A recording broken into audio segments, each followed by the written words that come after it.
tumatahimik, hindi ako nagsasalita, wala kayong naririnig sa akin, especially, ayun na to, tama bang sabihin natin special assistant to the President or distraction to the President, Antonio Lagdameo. You know, kagabi, binanggit mo na ngayong pangalan ko. Ayaw ko na sanang magsalita. Binanggit nyo naman ang pangalan ko. And of course, alam niyo ba, Anton Lagdameo, hindi mo umabot ng kalahati dyan, kakampi ninyo. Dahil lahat ng karamihan ko nandyan, nagsusumbong din po sa amin. Kaya alam mo namin kung ano ang nangyayari sa Maguindanao del Norte. Niloloko niyo po ang buong lalawigan ng Maguindanao, Anton Lagdameo. Hindi ko alam kung bakit napakarami ng Malacanang, Anton. May Malacanang ang Manila, may Malacanang ang South UP, at ngayon ko napagtanto na may Malacanang din pala ang Lanao del Sur. No, lahat kayo tinatawag na Malacanang at ginagamit nyo ang pangalan ng ating mahal na Pangulo. Kagabi, alam ko kung ano sinabi ko doon.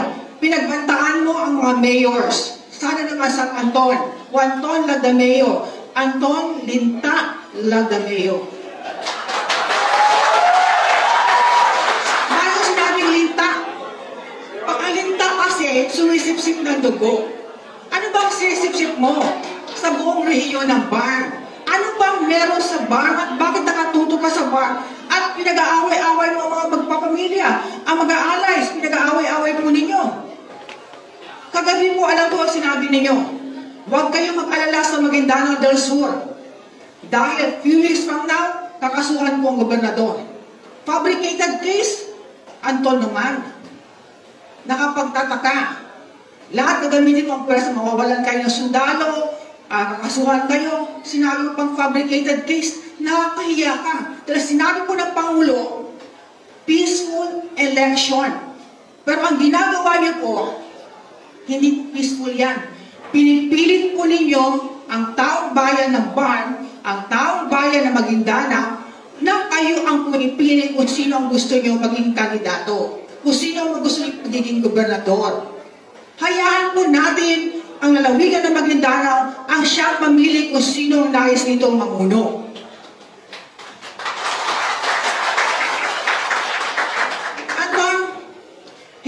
Hindi ka bagay na maging special assistant to the President. You are trying to destroy the image of the President. You keep on name dropping. One time, at saka mahilig ka ng chismis. Hindi ko sukat akalain, Anton, na marites ka rin pala. Napaka-chismoso mo. Alam mo bakit? Alam mo kung anong kinakagalit mo sa akin eh. Pero, yung kinagagalit mo sa akin, nagmula sa bunganga mo. Remember, nagkaroon tayo ng Bangsamoro, Council of Elders sa Davao. Nilapitan mo ako. Ito ayaw ko sanang bagitin, pero ikaw na una eh. Nilapitan mo kung ano sabi mo sa akin. Tigilan mo na ang pagsasabi mo na may bahay ako sa Forbes. Malay ko ba naman na may bahay ka sa Forbes? Wala akong pakialam kung may bahay ka sa Forbes, so wala. Sino nagkatid ng chismis? Ikaw. Ikaw ang nagsabi sa akin ng bahay ka sa Forbes. Ngayon sabihin mo ako nagkakalat ng chismis, samantala ikaw nagsabi sa akin na may bahay ka sa Forbes. Pangalawa, nagkita tayo sa, I believe, Bagong Pilipinas. Nilapitan mo naman ako. Ang sabi mo sa akin, Anton, oh, wala na rito yung mga babae ko, wala na rin yung mga abogado ko na ayaw mo. Kung sino siya? Para mahinto ka na. Mahinto na siya, sabi ko, may nabundis ako. Kung sino yun siya? Ewan ko. Sabi ko, nung tinilang ko kung sino wala, kung si Joey pa? Ikaw ang naghatid ng chismis sa akin. Ikaw ang nagbigay sa akin na meron ka pala nabundisan. Which is wala naman yung sa isip ko. Ikaw ang naghatid ng chismis. Pakialam ko ba naman sa'yo? Pakialam ko sa mga abogado mo, pakialam ko sa bahay mo, wala akong pakialam sa'yo. Buhay mo yan, may buhay ako, at ikaw ang naghatid ng chismis sa akin, at ngayon ikaw ang galit sa akin. Samantala sa bunganga mo galing yung mga chismis, ikaw ang naghatid ng chismis. Not only even that, lahat ng departamento, pumunta ka lang ng PCSO, hinatid mo rin yung chismis na yan. Hindi ko sukat akalain, Special Assistant to the President, napaka-chismosong lalaki, Marites. Nagkaroon tayo ng congressional hearing about the Black Grant through the Peace and Reconciliation Chairman, Congresswoman Tan Shamin Tan. Nahinto ito, the alleged ikaw ang nagpahinto. Remember that our national tax, 5% of the national tax, yan po ang Black Grant ng rehiyon. Nandito lahat ng mga mayors.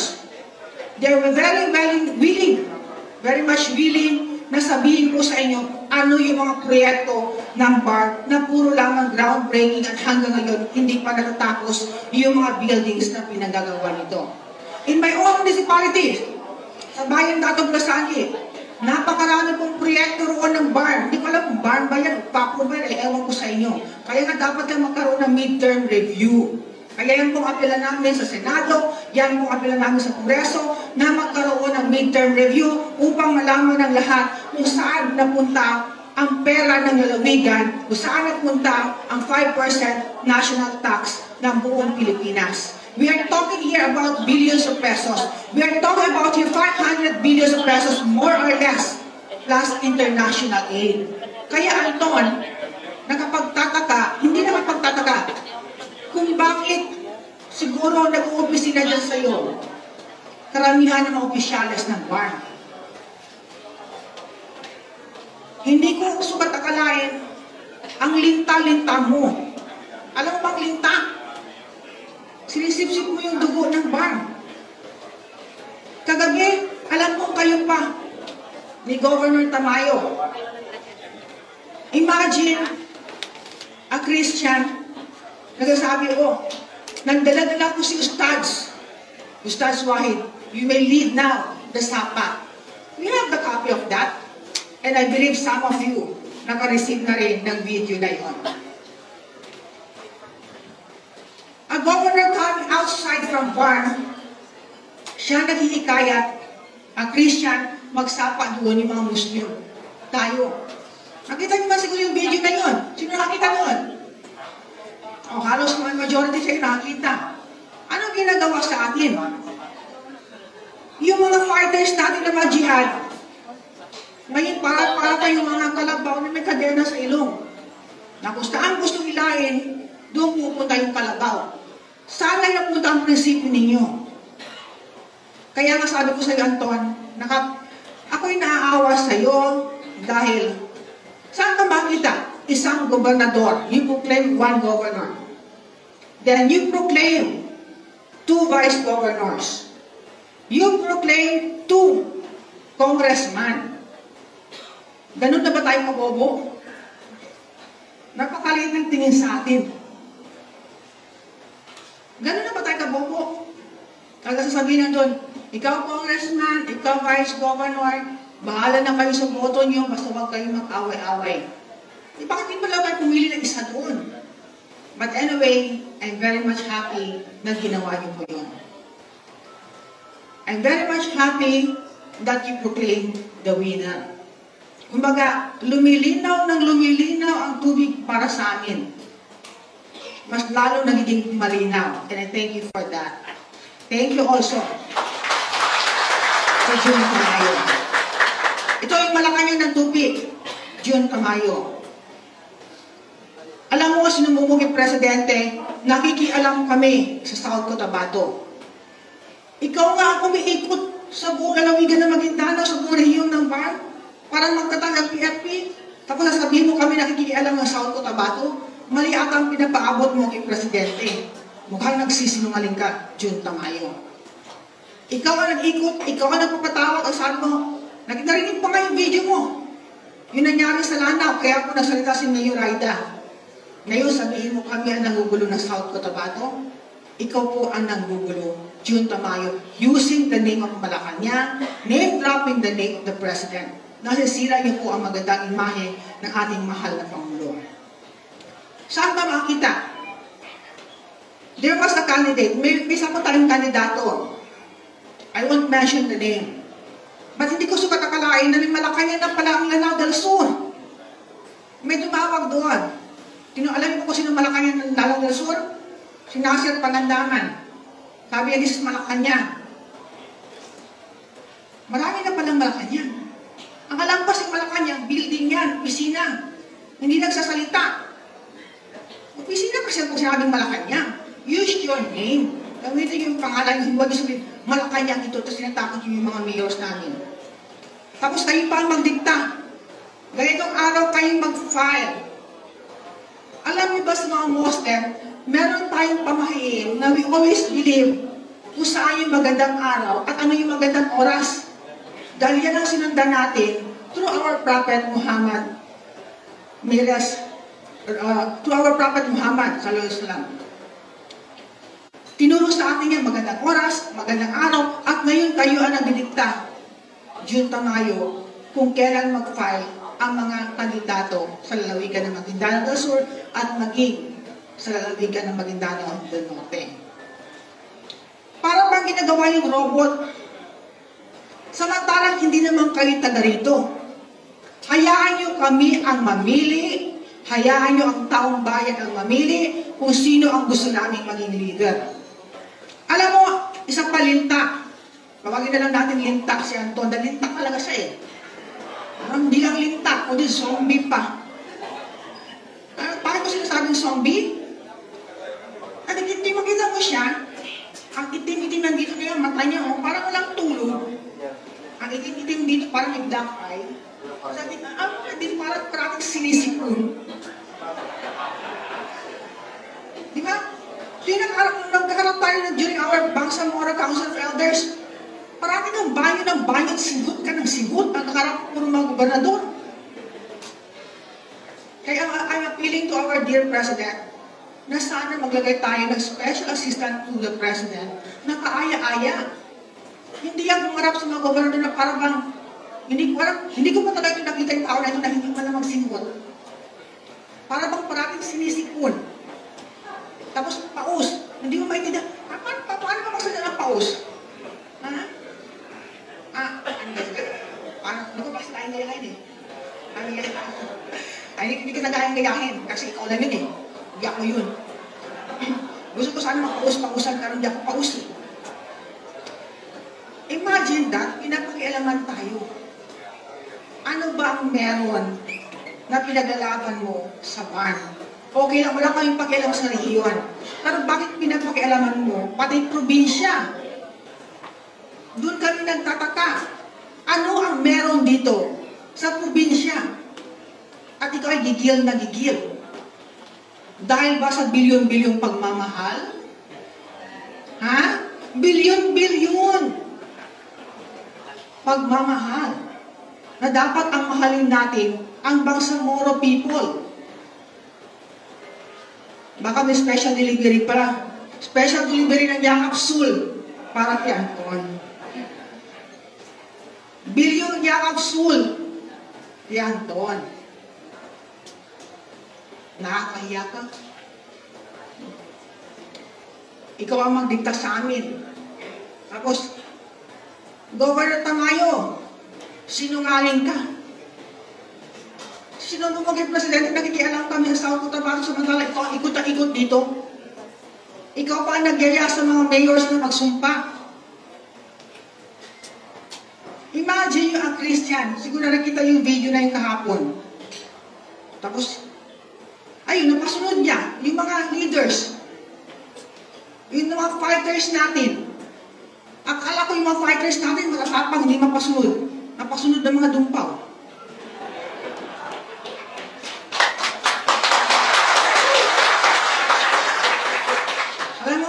Tahimik ako.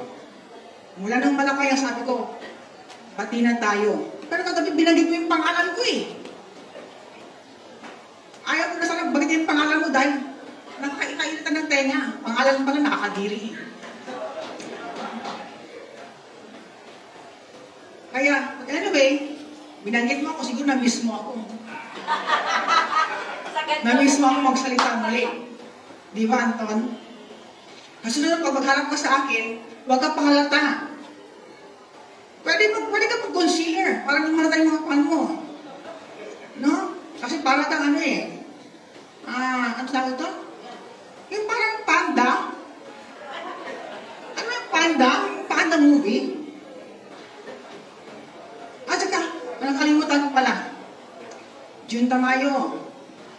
And I just want to aware my fellow Muslim brothers and sisters that in the province of Maguindanao del Sur, unang termino, inalis po natin ang illegal sagad fee. Lahat ng sagad fee inalis natin sa buong lalawigan ng Maguindanao. Allegedly naman, itong si June Tamayo, siya ang pumapasok sa atin, which is bawal sa ating mga Muslim ang sugal. You are encouraging my brother and sister to put up STL in the province of Maguindanao. I hope it's not true, June Tamayo. Yung tao na si Mods. Kaya, to all the mayors in the province of Maguindanao del Sur, we have to follow a strict compliance on our religion na bawal sa atin ang sugal. Especially lalo STL. Ang STL dyan, hinahawakan ito allegedly ni June Tamayo. Ngayon, sino nakikialam? Kami ba nakikialam ng South Cotabato o ikaw ang nakikialam ng Maguindanao? Mukhang ikaw. Kaya paabot mo ito kay Presidente, hindi kami nakikialam ng South Cotabato. Pero dyan kami dumadaan dahil nandyan ang lutayan. Yan lang ang nag-isang daanan papuntang lutayan na parte po ng Sultan Kudarat. Alam nga naman maglipad kami. Di ba? Huwag mo kayong paliparin. Saan kayong magdaan? Walang daanan, kundi yan ang talagang daanan. Hindi ka pa man gobernador, yan na yung daanan talaga papuntang lutayan. Kaya kami napapadaan ng Maldel, ng Coronadal. Eh nako, June Tamayo, pagkatikalo na lang kita.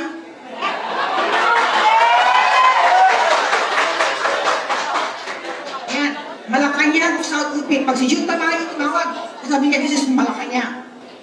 Ay nako, pag tumawag naman, sinasat Pangandaman, sabihin, Malacanang. Pag tumawag si Atty. Sheila, Malacanang. Pagkarami-raming Malacanang, hindi karami alam sa akin maniwala. Stop destroying the image of our dear President. Mabait ang Presidente natin. The President wants a peace and order this coming 2025 election. But what you are trying, you are convincing the whole people of the province of Maguindanao, one Maguindanao, diktahan kami kung sino ang iboto. Just like what you did last night. Wala kaming pakialam sa partido ninyo. Pero, naaawa ako sa mga kapwa ko Muslim. Yung BJP, tapos nag-PFP. Isang gobernador, 2 congressman, 2 vice governor. Ang tingin sa atin, para tayong puto. June Tamayo, Linta, Anton. Matalino na ang mga Muslim ngayon. Nakapag-aral. Nakapag-aral kami. May mga lawyers kami, may mga doctors kami. May mga teachers kami. May mga professionals kami.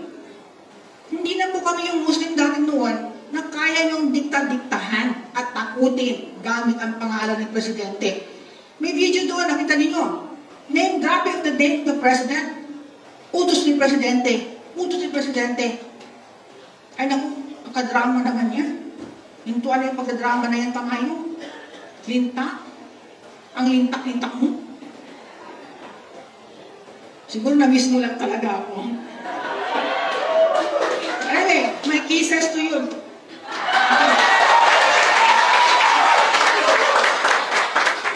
Hindi ba ako pikon? Alam ko ito ang pikon.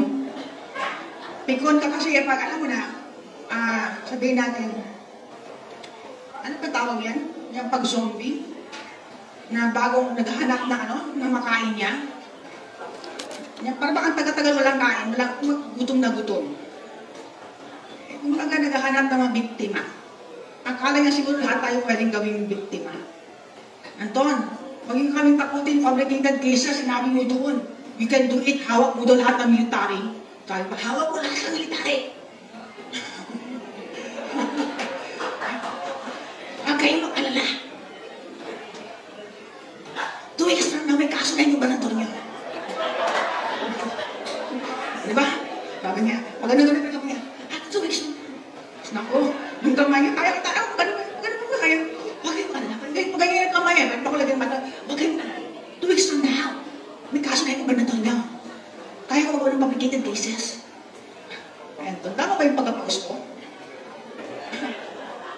Pinag-aaral na kita, Anton. Kasi na-miss kita eh. Na-miss ko na yung yakap-yakap mo. Yakap sulang ba? 2 weeks from now, nagkaso na yung gobernador mo. Mawawala kasi sa pwesto. Hay naku, Anton! Imbis na pagandahin mo yung imahe ng ating presidente, you are destroying the president, Anton Lagdameo, linta, ka. Yung tamayo, yung tuano na pagkatika, nasubrahan na yung pagkatika, di mo yan. But anyway, daghan salamat sa inyong duha.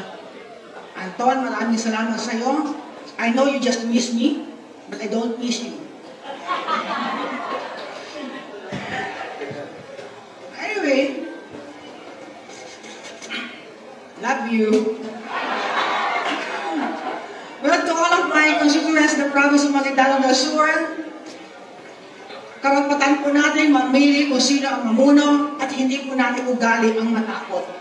Kaya nga tayo nakapula. When we say, pag tayo nakapula, ibig sabihin, matatapang ang Maguindanao del Sur.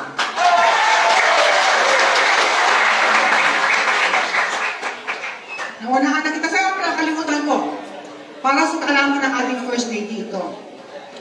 No?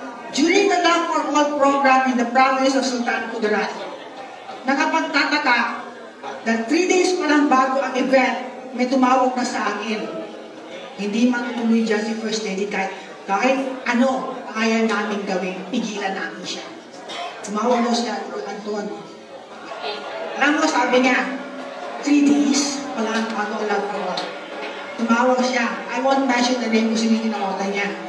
Sabi sa akin, kaya daw nilinta na nipupunta niya sa ML, gawin niya doon at ang paraan. Kaya ba?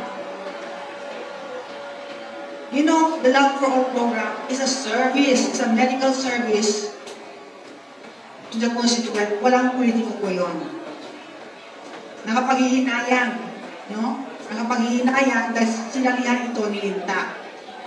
Bilang after noon, akala mo sinabi ni Linta, nakakaya ko nga hindi papunta si First Lady. Ginawa niya naman yung pananakot sa mga mayor natin. Ginawa niya sample yung Love for All. Ano sinabi niya kalabi? Mas nandito lahat ng mga pamilya, ng alayas, nandito lahat. Kasi sinisira mo siya kung tinatakot mo yung mga mayor eh. Gamit ang pangalan ng Malacanang. Hindi naman nagsasalita ang Malacanang, nagpisina yan, building yan. But anyway, marami pa tayong oras na mag-uusap. Nandito lang ako kung gusto mo mag-uusapin. Sama tayo darating, okay lang ako. But ang dapat ang trabahuin mo, yung mga unfinished programs ng BARM. Yung mga unfinished project ng BARM. Dahil ang mga mayors na dito handa to testify. Pinaparating yung presidente, hindi totoo eh. Dapat kausapin lang ng mga mayors. Dahil pag mayors, may documents ang bawat mayors na mga program ng BARM hindi natatapos. May ilan na natatapos siguro. Ba't karamihan sa mga nandito, hindi tapos. Ay, Anton! See you! Right, saan? But anyway, to all the mayors in attendance, vice mayors, councilors, and barangay captains in attendance, maraming salamat sa presensya po ninyo at sa lahat po na nandito kayo, board members. Thank you very much for coming and syempre,